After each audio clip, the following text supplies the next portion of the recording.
美國著名清談節目《大衛牙刷蘇》嘅節目主持人萊特曼懷疑俾同一間電視台嘅監製勒索$200萬，並且威脅萊特曼將會公開佢同埋幾名幕後製作人員嘅性關係。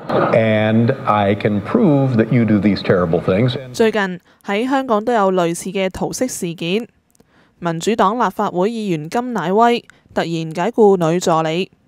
之後，該名女助理向黨內高層投訴，指甘乃威因為求愛不遂而將佢解僱。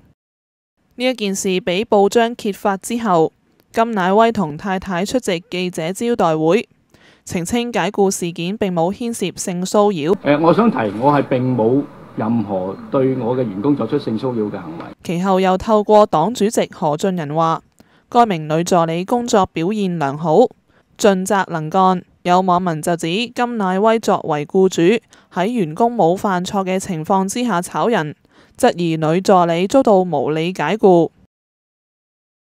而民主黨主席何俊仁就話會嚴正處理事件。對公職人士嘅投訴，我哋係要好公正去到處理嚇，嚴正不阿，絕不能夠偏私。並且會將事件交俾黨嘅中委會同埋紀律委員會進行調查。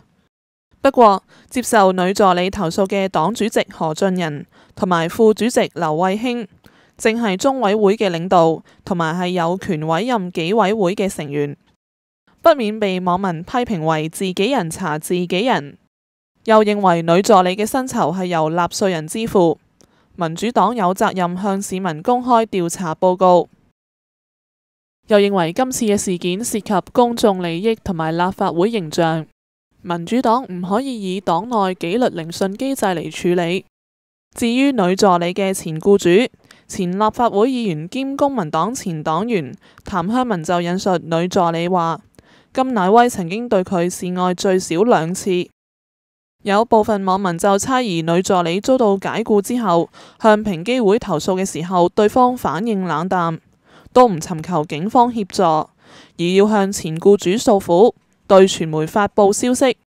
有網民對女助理向民主黨高層作出投訴，期望以內部方式解決事件，表示疑惑。甘乃威將會喺嚟緊嘅星期4晚向民主黨嘅中委會交代事件。有網民就話會買定花生等睇。